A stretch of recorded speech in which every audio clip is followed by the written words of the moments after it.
Package সিস্টেমে ঘুষ বাণিজ্য, আগে টোকেন মানি পরে কাজ। আছে অফিস প্রধানের ব্যক্তিগত কর্মী বাহিনী।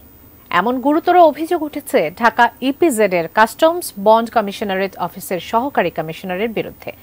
উপায় না পেয়ে কর্মবিরতিতে নেমেছে customs clearing and forwarding C&F agent ও ব্যবসায়ীরা।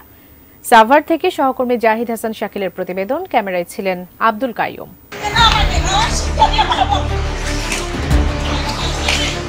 কাস্টমসের নারী কর্মকর্তা এভাবেই তেরে যান, সাথে লাঠি হাতে কয়েকজন। সম্প্রতি সাভারে ঢাকা ইপিজেটের C&F এজেন্টের লোকজনের উপর এভাবেই তেরে যাওয়ার অভিযোগ উঠেছে কাস্টমসের সহকারী কমিশনার নুন্নাহার সিদ্দিকার বিরুদ্ধে। ঘুষ বাণিজ্য সহ নানা অনিয়মের অভিযোগ তুলে কর্মকর্তার অপসারণের দাবিতে 9 জুলাই থেকে কর্মবিরতির ডাক দেয় C&F এজেন্ট ও ব্যবসায়ীরা।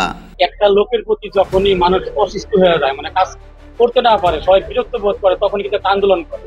তার বিরুদ্ধে আসলে কি বলবো, তার বিরুদ্ধে বলার অভিযোগের শেষ নাই। কাজ শুরু থেকে প্রত্যেকটা ফাইল শুরু করলে 3 দিন 4 দিন পর্যন্ত ওয়েট করা। তার রুমে ঢুকতে গেলে 3 দিন 4 দিন পর্যন্ত 3 ঘন্টা বসে থাকছি, অপেক্ষা করছি, তার রুমে ঢোকা যাবে না, তার সাথে কোনো কথাই বলা যাবে না। আমাদের কাছে অধিকার আছে, আমরা তো মানুষ। একটা মহিলা মানুষ এসে লাঠি নিয়ে আসে, তাকে মানুষের কেন করলে, এমন ঘটনা ঘটছে, এখানে ভিডিও আছে, দেখাইতে পারবো। আমাদের পার পেপার অনুযায়ী একটা নির্দিষ্ট একটা ঘুষের টাকা ওদেরকে দিতে হয়। এই টাকাটা নির্ধারিত করে 300 টাকা একটা প্যাকেজ। টাকাটা এসি ম্যাডামের নির্দেশে এই কাজগুলো হচ্ছে। ইভেন হচ্ছে আমাদের কাছে অ্যাডভান্স নিচ্ছে টাকাগুলো। কাজ হলে হোক না হলে, টাইম শেষ, তাদের হচ্ছে আপনার অফিস ওয়ার্ক শেষ, তারা চলে যাচ্ছে। আমাদের কাজ হলে হোক না হলে না হোক। আমাদের C&F এর যে ডকুমেন্ট আছে, ডকুমেন্ট পার পেপারে 300 টাকা ঘুষ, যেটাকে বলি স্ট্রিট মানি না মারি। উনি এখানে দিয়েছেন, তাহলে কিভাবে ওটা এসি ম্যাডামের লোক পার্সোনাল, উনি তো কাস্টমার কোনো নিয়োগের কোনো লোক না। এটিএন নিউজ তথ্য সংগ্রহে গেলে অফিসের হেল্প ডেস্কের আসনে দেখা মেলে সহকারী কমিশনারের গাড়ি চালক আসাদুল্লাহকে। চালক হয়ে কেন তিনি অফিসের ডেস্কের দায়িত্ব পালন করছেন? টাকা নেওয়ার সময় উনি নেয়, ম্যাডাম নেয় না, ওরা ম্যাডামের টাকা সে নেয়।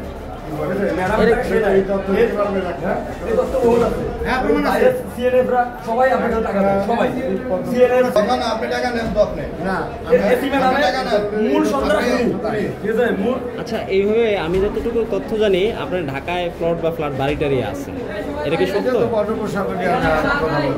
হ্যাঁ, সহকারী কমিশনারের প্রভাবে সরকারি অফিসে ব্যক্তিগতভাবে আরিফ, রাসেল, মুরাদ ও মোস্তফা নামে 4 কর্মী দাপিয়ে বেড়ান। তার মধ্যে আরিফ সরকারি নথিতে স্বাক্ষর প্রতি ঘুষ নেওয়ার অভিযোগও রয়েছে।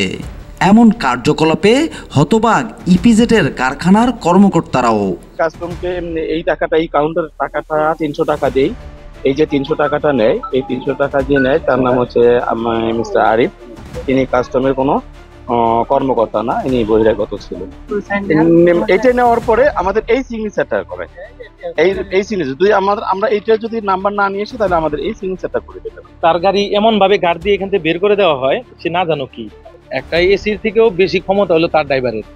আমার নিজের চোখে দেখা, মনে এই পর্যন্ত আমি দেখি নাই যে কাস্টমের একটা অফিসারের গাড়ি নিয়ে তার যে সঙ্গপঙ্গ আছে তারা খাইতে যায়। আমি আর তো কাজ পর্যন্ত পড়ে নাই, বাট আমি নিজে দেখছি ওদের যে ফ্যামিলি সহ ড্রাইভার, পিয়ন ওদের ফ্যামিলি সহ ওরা গাড়ি নিয়ে যে ইনভেস্টরে দেখাইতেছে। কাস্টমসের যে অফিসে এসি ম্যাডাম বসেন সেটা 3 তলায় একটা ছোট মসজিদ আছেন, সেই মসজিদে আমি নামাজ পড়তে গেছি।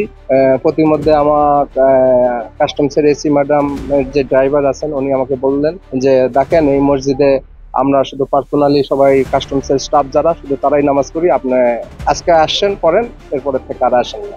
গণমাধ্যমের উপস্থিতি টের পেয়ে 4 জনই অফিস ছেড়ে পালায়। পাওয়া গেল তাদের একজন রাসেলকে। সহকারী কমিশনারের সাথে লাঠি হাতে সেই রাসেল নিজেকে এখন দাবি করলেন আনঅফিসিয়াল ঝাড়ুদার। কোথায় কাজ করেন, এটা কোথায়? কাস্টমে অফিসে আমরা ওই ঝাড়ু টাড়ু দিই, কাজ করি, নাস্তা টাস্তা দিই, সারে গো, এই কাজ। আপনি নিয়োগ দিয়েছেন কে? আমরা এমনি কাজ খুঁজতে পাইছি, স্যাররা আমাদের নিচে। বেতন দেয় কে? ওই আমাদের ওই স্যাররাই বেতন দেয়। কত টাকা বেতন পান? 500 টাকা বেতন। আপনাকে কোন স্যারে দেয়? আমাদের দেয় সাগর স্যার। কোনো ঘুষ লেনদেন হয় না? না স্যার, এই এতগুলো মানুষ মিথ্যা কথা বলে? আমি কেমনে বলবো স্যার, আমরা ঝাড়ু দিই, আমরা সাধারণ আমি এরকমের টাকা পয়সার ব্যাপারে কিছু জানি। আপনারা এরকম কয়জন কাজ করেন যারা আর কি সরকারি নিয়োগ পান নাই কিন্তু এমনি কাজ করেন কয়জন? 4 জন। কে 4 জন? আরিফ আছে, আরিফ, মোস্তফা, আমি। নাম কি আপনার? নাম রাসেল। এখানে প্রতিদিন গড়ে সিএনএফ এর অন্তত 700 ফাইল জমা পড়ে। ফাইল প্রতি 300 টাকা হারে প্রতিদিন ঘুষ লেনদেনের পরিমাণ অন্তত 2 লাখ টাকা। এসব অভিযোগের বিষয়ে নিজেকে নির্দোষ দাবি করলেও আনুষ্ঠানিক কোনো বক্তব্য দেননি সহকারী কমিশনার নুরুন নাহার। তবে বিষয়গুলো নজরে এসেছে ঊর্ধ্বতন কর্মকর্তাদেরও। আড়াই বছর এখানে কাজ করছি, কেউ বলতে পারবে না যে আমার নামে কোনো মিথ্যা কথা।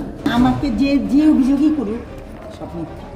ছেলের কথা বলতেছে আমি সব ছেলেকে এখান থেকে বের করে দিচ্ছি, বাইরে যারা আছে সব বের করে দিচ্ছি, সব বের করে দিচ্ছি। আমরা সব পক্ষকে শুনছি, দেখছি, বুঝছি এবং আমরা প্রয়োজনীয় পদক্ষেপ নিচ্ছি, যাতে প্রপার পরিবেশ থাকে এবং কাজের পরিচ্ছন্ন পরিবেশ থাকে এবং কাজগুলো যাতে হয় সেটি করা। তো আমরা সেটা লক্ষ্যে কাজ করছি। যদি মানে দেশের বাইরে কোনো লোক থাকার কথা না, আপনি বলছেন, আমরা তাহলে এটা বিষয়টা একটু খতিয়ে দেখি। দ্রুত এই সমস্যা সমাধান না হলে ডিইপিজেডের সুনাম সহ স্বাভাবিক কাজের পরিবেশ পড়বে চ্যালেঞ্জের মুখে। Zahid Hasan Shakil, ATN news, Savar.